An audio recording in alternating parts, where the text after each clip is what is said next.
Ask George is brought to you by International Cricket Tours. ICT are cricket travel specialists with decades of experience taking supporters all over the world.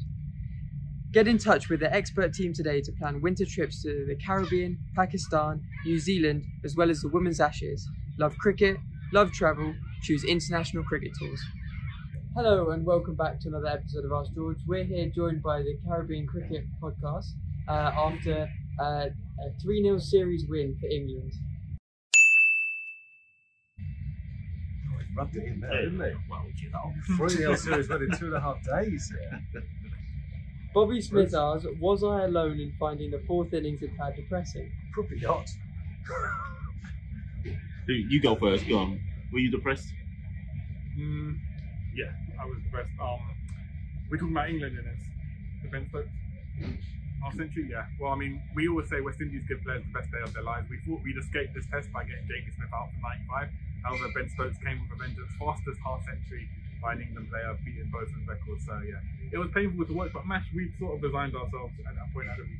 Yeah, I want to try and be positive, and I guess the positive to take, not from today, is that there was a point in this test match, and I don't want people to lose sight of it, because I think it's so easy to look at the 10-wicket win and go, well, it's one-sided.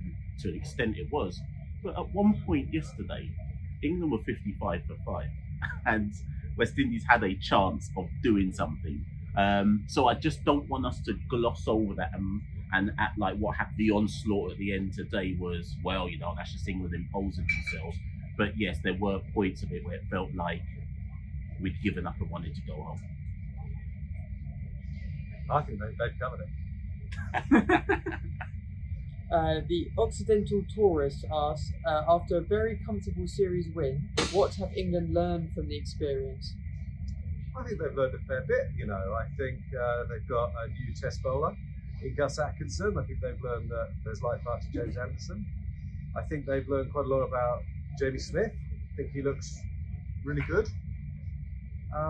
Mark Wood has shown that he is still a viable fast bowler, and he's much better than just banging it in short and quick. Real skill there. And Ben Stokes is back with the ball, and I think that makes everything hang together. So I also think there's been a little bit of refinement. I think that's the words we're using about the way they bat some of the time anyway. Still progress to be made. Yeah, I think they've made, look, you've got to be a bit careful and acknowledge that West Indies are the strongest side in the world right now, but some progress from England, really encouraging progress. Surely England have also learned their better test side than West Indies. Remember, West Indies were holders of the Victor Bosun Trophy. We did beat them 2 years ago in the Caribbean. So I guess at face value as well, they've also learned at this point they're a better side than West Indies.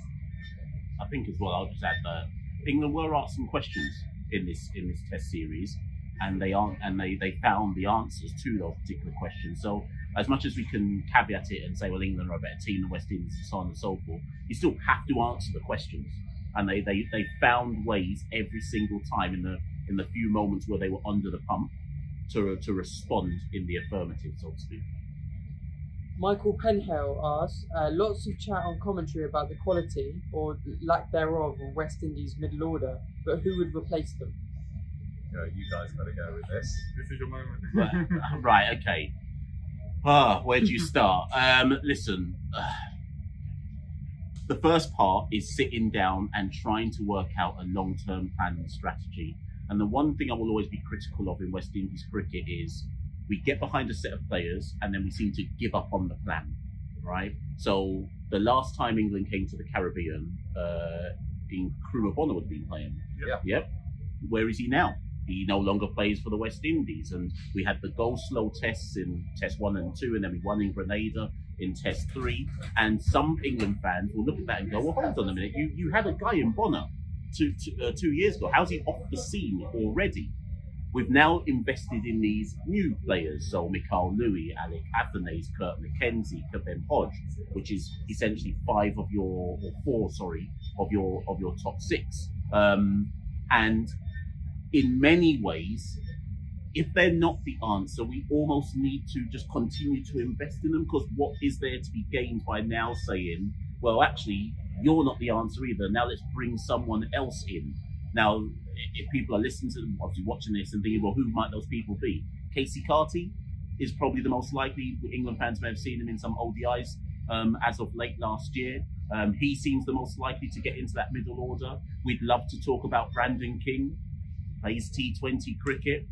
Some of our best young, if you want to call them young talent, are playing in the 100. So maybe England could help us out by scrapping the 100 and then making Nicholas Pooran and Shimron Hetmeyer have to play for the West Indies. And Hetmeyer? Yeah, they do the same, yeah. You know, yeah, that's really well covered again, I think. I have a semi-follow-up question. Do you think the South Africa series comes slightly too quickly to make changes? I think we'll see definitely Kirk McKenzie. There'll be a change after this series. I mean, you can't average 5 in a 3-test series and not have a change there. I don't think we'll see massive wholesale changes because it starts pretty soon, in pretty much 10 days or just under 2 weeks. I do think it will benefit West Indies having used this essentially as some experience. They get experience of Test match cricket, they'll use that and they'll be a much better side against South Africa. So I'd expect it to be a bit more competitive, obviously home conditions, Trinidad and Guyana. So yeah, and with the added experience, they will probably be a lot more competitive against South Africa. Richard Dawson asks, here's an idea from the 40s and 50s era. If a test match finishes early, then an exhibition match is played, 20 to 30 overs depending on time. A longer game can be played on days 4 and 5. Paying fans get to see It's some not going to cricket. happen. It's just not going to happen. Is it a good idea? I mean, well, imagine going into the dressing room now, slapping your hands, going, good news and bad news. Got another day's cricket. It's just not going to do it. Those are the days before unions. It's just not going to happen, whether it should or not. So I reckon it happened as recently here as 1995. Does that ring a bell? And so that 95 side had Lara in it, had Ambrose and Walsh in it. I reckon it happened in 95. Does that ring a bell? Was 61 all out or something? No, that was 2000. No, England lost in 2.5 days. Is that right? Was it as late as 95? I think it was. And there was obviously a good relationship between Warwickshire and Brian Lara, and somehow they were persuaded, I think, to play a kind of beer match on what would have been the 4th day. I'm not imagining that, am I? I need to look up the record book for this one. Well, I don't even know that it would be in them.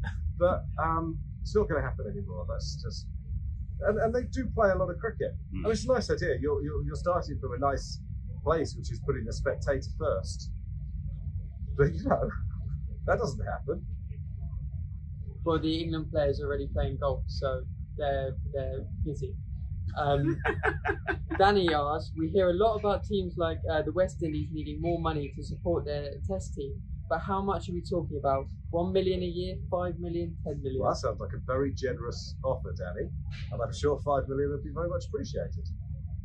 I think, without wanting to put, I couldn't put a figure on it, but what I think people just need to remember and understand about the West Indies is the unique situation they find themselves in. People always have to remember we're talking about separate nations. We're not talking about counties. We're not talking about one country. We are talking about several different countries and associations within that who you need to fund. And then within each of those countries, you're talking about underage cricket, grassroots cricket, the men's senior, the women's senior, there are no sponsors either in regional cricket. No. And what was it? The Scotiabank Kiddies program, which it just existed forever. Everyone came up through that program, and that's gone. So there's no sponsor for what used to be the Shield, the first class competition. So everything's got to be paid for by the board. And including things like pitch preparation. And the pitches, I'm afraid, are poor. They're very low, they're very slow. They don't encourage spin, they just encourage slow bowling, pace-off bowling. So it's a monstrous problem. But just to put it in perspective, I think £5 million would increase the whole turnover of West Indies cricket by 10%, roughly. Is that about right?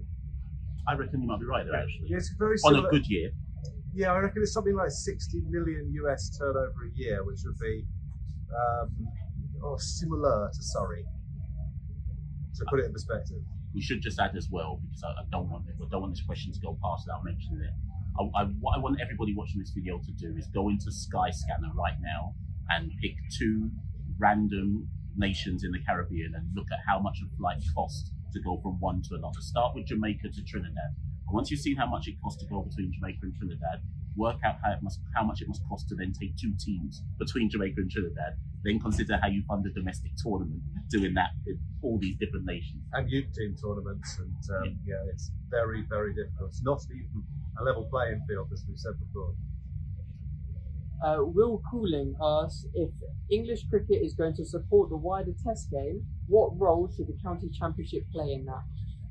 Well, it's a good question, but I have a sort of silly dream. It's not going to happen, but you could have development sides in the county championship. And just go back a few years, West Indies allowed an England side to play in the regional 4-day competition. Do you remember that? We're going back maybe 12, 15 years.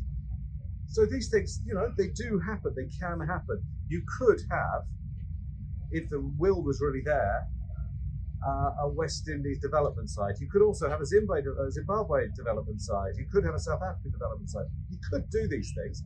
You could get it so there were 21 championship sides, split it into 3 divisions of 7. It would actually work from an England perspective too. And of course, that would be monstrously difficult to fund. But what is the ICC for? And also maybe the MCC, who have, they get their critics, and probably rightly in some ways, but they did fund university cricket in England for a long time. They have done actually quite a lot of funding of development cricket around the world and continue to. Their hubs are brilliant. Maybe they could look at doing this either as well or instead. Maybe it's not the place of a private members club to fund international cricket, but maybe it is as well. It's an unusual club. There are all sorts of things. It was disappointing, they had that MCC Cricket Connects and there were no ideas from outside the box. It was all the same people talking all the same things. So maybe the championship could play a role in that. Yeah, maybe it could. And even if it couldn't, maybe there could be more A tours. I don't know. We all fail if West Indies fail. Promise you we do. Who are England going to play Test cricket against? What's going to happen with these full house crowds? Because it can't just be India and Australia.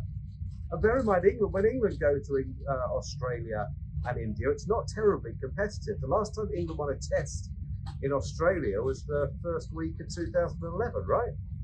Is it that long? Well, yeah. We won last year. I know. So, Test cricket has a lot of challenges, but if there really was a will to do things differently, I think we could yet turn things around. Good luck with this one. Edward Pace asks, cricketing talent is substantially inherited. Discuss.